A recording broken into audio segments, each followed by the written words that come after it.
এইখানে এত মানুষের ভিড় কেন হয়েছে ভাই, চলো তোমাদেরকে জানাই এইখানে এত মানুষের ভিড় কেন। তো বন্ধুরা, আজকে সকালে ঘুম থেকে উঠে এখন হাত মুখ ধুয়ে পরে এখন বাইরে বেরিয়ে পড়ছে। আর আজকে হচ্ছে মাদার্স ডে। আর এখানে দেখতে পাচ্ছ কি করছে দেখো, এই যে এটা বড় মা, এটা হচ্ছে মা, আর এই সাইডেরটা হচ্ছে বড় মা। আর এই প্রথমে যে বড় মাকে দেখালাম, এই বড় মা কিন্তু সবসময় কাজেই ব্যস্ত থাকে। আর এই দেখতে পাচ্ছ ফাইনালি আমি বেরিয়ে পড়েছি।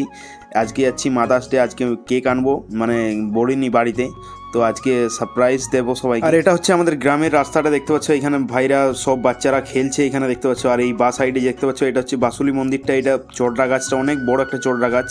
আর দেখতে পাচ্ছ এই গ্রামের রোড দিয়ে এখন আমি সাইকেল নিয়ে যাচ্ছি পুয়া বাগানের দিকে। আর এখন আমি পৌঁছে গেছি ফুটবল মাঠের কাছে, এটা হচ্ছে ফুটবল মাঠটা আমাদের গ্রামের। আর এদিকে দেখতে পাচ্ছ কত বাড়ি হয়ে গেছে দেখো, এই জায়গাগুলো পুরো ফাঁকা ছিল, এখন কিন্তু বাড়ি হয়ে ভর্তি হয়ে যাচ্ছে। আরও কিছু বছর পর হয়তো এই জায়গাগুলো একটাও ফাঁকা থাকবে না। এখন পৌঁছে গেছি পুয়া বাগানের মোড়ে। আর দেখতে পাচ্ছ সকালবেলায় কত মানুষের ভিড়, অন্যদিন থেকে আজকে মনে হচ্ছে ভিড়টা একটু কম আছে, একটু পরে হয়তো আর ভিড়টা হবে, মানে মানুষজনের ভিড়টা অনেক কম। তারপর চলে এসেছি একটা কেকের দোকানে, এবং এখানে একটা কেক পছন্দ হয়েছে দেখতে পাচ্ছ, দারুণ কিন্তু কেকটা, এবং লেখাও আছে আগের থেকে দেখতে পাচ্ছ মাদার্স ডে। এবং এই কেকটা এরপর নিয়ে এখন যাচ্ছি বাড়ির দিকে, দেখতে পাচ্ছ কেকটা নিয়ে নিয়েছি। এবং সকালবেলায় এখনও কিছু খেয়ে আসিনি, তার জন্য মুড়ি খাওয়ার জন্য চপ নিয়ে যাবো। আর এই দোকানটা হয়তো অনেকেই তোমরা জানো, এই কাকার কিন্তু পকোড়ি খুবই বিখ্যাত, আর প্রচুর দেখতে পাচ্ছ কত মানুষের ভিড় দেখো চপ নেওয়ার জন্য ভাই। এখানে কিন্তু মুড়ি চপ সব কিছুই পাওয়া যায়। এই যে কাকাবাবু, বিবেক কাকা, একে হয়তো অনেকেই চিনো। এখানে বিকালবেলায় ভাই এত লাইন দিয়ে ভাই পকোড়ি কিনতে হয়, এইটা তাও দেখতে পাচ্ছ চপ নেওয়ার জন্য ভাই লাইন দিয়ে অনেকেই চপ নিয়ে যাচ্ছে। এবং অনেকক্ষণ লাইন দেওয়ার পর ফাইনালি ভাই চপ পেয়ে গেছি, দেখতে পাচ্ছ আমার হাতে যে চপ চলে এসেছি।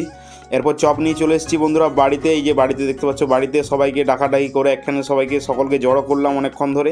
এই যে দেখতে পাচ্ছ এই সাইডেরটা হচ্ছে আমার বড় মা, এই যে এই সাইডেরটা হচ্ছে বড় মা, তারপর আছে কাকিমা, তারপর বড় মা, তারপর দিদা, তারপর এইটা হচ্ছে আমার মা। এবং ওই বাচ্চাটা যেটা দেখতে পাচ্ছ এটা হচ্ছে দাদার মেয়ে ভাইজি। আর এই যে দেখতে পাচ্ছ কেকটা কাটা হচ্ছে এখন। Happy mother's day. এর আগে কিন্তু কোনোদিন আমি বাড়িতে কেক নিয়ে আসছিনি, আমার বার্থডেতেও কিন্তু আমি কোনোদিন কেক কাটিনি, এই প্রথমবার কেক নিয়ে এসেছি মাদের জন্য। এই যে দেখতে পাচ্ছ প্রথমে দিদাকে খাইয়ে দিচ্ছি, কেক কাটা হয়ে গেছে। তারপরে এই যে বড় মা, তারপরে এই যে কাকিমা, তারপরে এটা হচ্ছে বড় মা, এবং এটা হচ্ছে কাকিমা, এবং এটা হচ্ছে আমার মা, এবং এটা হচ্ছে দাদার মেয়ে ভাইজি। দেখতে পাচ্ছ এটা হচ্ছে দাদার মেয়ে, বড় দাদার।